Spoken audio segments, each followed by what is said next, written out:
Qui n'a jamais vécu ce moment très désagréable? Un jour, vous parlez à des dizaines de gens, et ça se passe plutôt bien, mais vous découvrez plus tard que vous aviez en fait tout du long mauvaise haleine.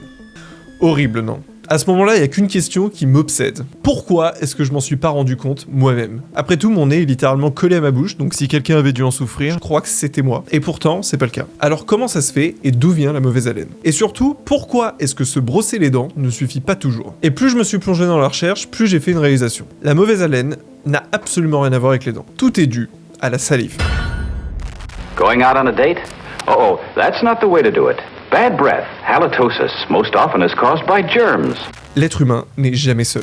Même isolé dans une grotte pendant des semaines, vous êtes toujours accompagné de milliards de micro-organismes. On estime aujourd'hui que le corps humain héberge environ 38 000 milliards de bactéries pour environ 30 000 milliards de cellules humaines. Elles sont sur notre peau, dans nos intestins et dans notre bouche. Et c'est une bonne chose. On vit même en symbiose avec un certain nombre d'entre elles. C'est-à-dire que notre survie dépend de leur présence. On leur offre le logement, le couvert et elles nous rendent différents services. Le problème, c'est pas la présence de bactéries, c'est le type de bactéries disponibles et leur nombre. Et cet équilibre est absolument essentiel. Une bonne flore va renforcer notre immunité, tandis qu'une mauvaise flore peut causer tout un tas de problèmes. Personnellement, cet équilibre de la flore, c'est quelque chose auquel je fais très attention depuis des années, notamment pendant la période hivernale, où elle est souvent fragilisée par les maladies et les prises d'antibiotiques. D'ailleurs, pour info, à chaque fois que j'ai une maladie qui touche mes intestins, j'ai pour réflexe de faire une cure de probiotiques pour soutenir mon microbiote et réduire au maximum les perturbations durables. Et récemment, j'ai testé une formule qui m'a vraiment surpris, c'est le Full Spectrum Tribiotique de cure, aussi appelé FS3B, le sponsor de cette vidéo. FS3B, c'est une combinaison unique de pré, pro et post-biotiques pensés spécialement pour rééquilibrer la flore intestinale. Le produit a été nommé au prix Top Santé 2026 et c'est pas pour rien. Grâce à de nombreuses études, on estime aujourd'hui que les humains modernes ont perdu entre 30 à 50% de leur diversité microbienne intestinale par rapport aux populations non industrialisées. Et c'est un très gros problème parce que ce déséquilibre est associé aux troubles du transit, au syndrome de l'intestin irritable, à l'inflammation chronique, mais aussi à certaines pathologies de la peau et même à des symptômes dépressifs. J'ai d'ailleurs prévu d'en faire une vidéo dédiée tellement les implications sont énormes, mais les probiotiques en complément d'une alimentation saine peuvent aider à rééquilibrer la flore intestinale. Le vrai point fort de la cure FS3B, c'est que c'est une formule solide, bien pensée et cohérente scientifiquement. En fait, elle se contente pas d'apporter de la diversité microbienne sous forme de probiotiques, elle inclut aussi des prébiotiques et des postbiotiques. Grosso modo, on rajoute pas que des bactéries, on leur donne aussi toute la nourriture nécessaire pour leur donner toutes les chances de survivre dans un écosystème qui est franchement pas toujours hyper favorable. Les 25 souches qui ont été sélectionnées s'appuient sur la littérature scientifique avec des effets prouvés sur la santé digestive, le métabolisme et certains paramètres liés à l'humeur. Donc si vous voulez essayer en ce moment, vous bénéficiez de moins 20% sur Cure avec le code JOV20. Merci à Cure d'avoir sponsorisé cette vidéo, je suis vraiment ravi de pouvoir mettre en avant une marque française qui essaye de faire la différence sur un sujet de santé moderne. Mais revenons-en à la laine. And far and away, the most common cause of halitosis is germs.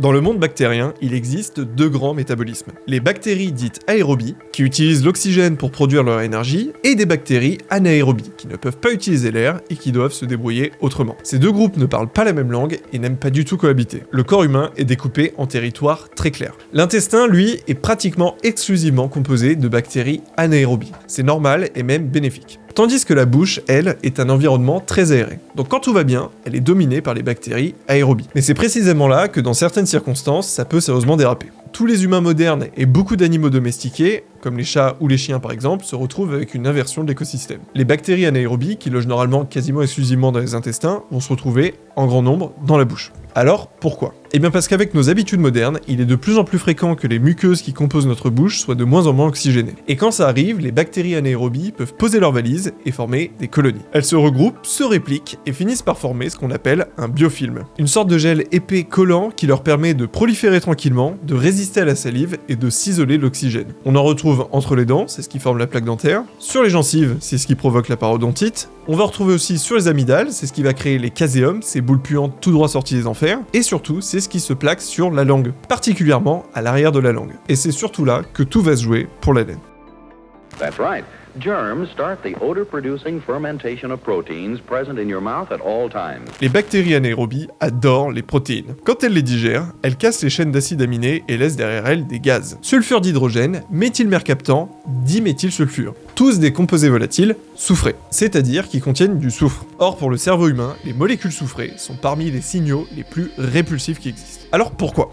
Et ben en fait c'est assez logique. Dans la nature, ces gaz sont pratiquement toujours associés à des environnements extrêmement dangereux. On parle de croupies, de viande en putréfaction, d'excréments, ou pire encore, les cadavres. Toutes des choses qu'il faut éviter de mettre dans la bouche. Raison pour laquelle ça nous dégoûte. Mais pourquoi est-ce qu'on peut pas sentir sa propre haleine? Eh ben, il y a deux raisons principales. La première, c'est que le cerveau est conçu pour détecter les changements, pas les signaux constants. C'est pour ça qu'on ne sent plus l'odeur de sa maison ou de son parfum après quelques minutes. La seconde, c'est que le cerveau ignore activement beaucoup des signaux qui proviennent de nous-mêmes. C'est pour ça qu'il est impossible de s'auto-chatouiller, et c'est aussi pour ça que l'odeur de nos propres gaz nous gêne infiniment moins que celle des autres. Et malheureusement, l'haleine se situe dans ces deux catégories. Elle vient de nous-mêmes, et elle progresse trop lentement pour être détectée. Alors le sujet devient, comment on s'assure que ce ne soit plus présent?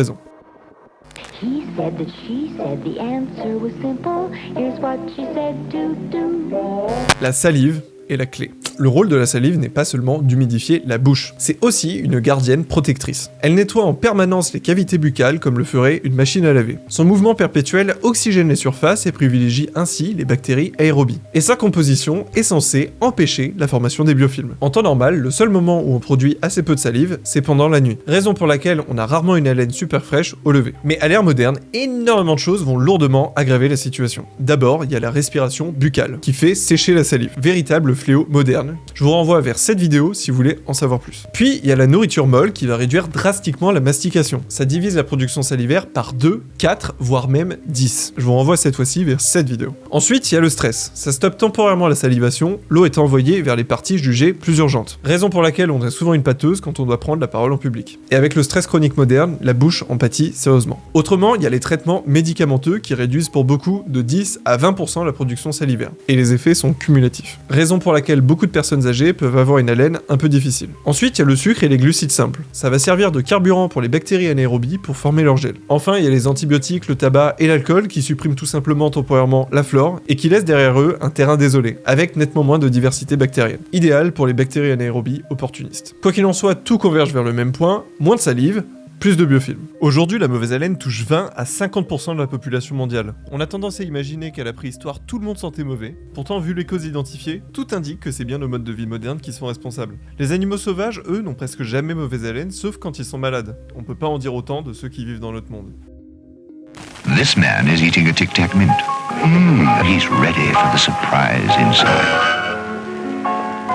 Alors maintenant qu'on sait tout ça, quelle solution s'offre à nous? Alors bien sûr, la première ligne de défense, il s'agit de modifier les habitudes dont on vient de parler. Si on est un fumeur régulier, il n'y a rien qui sera aussi efficace que d'arrêter. Mais je tenais malgré tout à vous partager plusieurs astuces pour combattre la formation des biofilms et notamment une technique pour expulser la plus grosse masse disponible. La première méthode, c'est l'hydratation fractionnée. Des gorgées régulières toute la journée sont la meilleure façon de s'hydrater. Point. Boire trop d'un coup sert à rien et ça peut même avoir des conséquences délétères. Sauf après un gros marathon. La seconde, c'est stimuler la production salivaire. Avec la mastication, une alimentation plus solide ou des chewing-gums sans sucre. C'est pour cette raison que les chewing-gums sont efficaces, pas du tout pour le menthol qu'ils contiennent. Ils augmentent temporairement jusqu'à 10 fois la production salivaire, idéale après un repas. Oubliez les tic-tac ou pastilles qui vont juste se contenter de mettre du parfum sur une poubelle, ça peut même carrément aggraver la chose avec le sucre que ça contient. À titre perso, je trouve qu'il n'y a rien de pire qu'une haleine sur laquelle on est venu ajouter d'autres odeurs. Enfin, venons-en à la méthode d'extermination du biofilm, parce que c'est là où tout joue vraiment, c'est le grattoir à langue. Tout l'enjeu, c'est de retirer la couche de biofilm qui s'est formée sur toute la surface de la langue, particulièrement vers l'arrière, là où se situent les cryptes et les sillons. En fait, c'est dingue parce qu'on n'en parle pas du tout, mais on devrait pas se contenter de se laver les dents, on devrait se laver la bouche entière.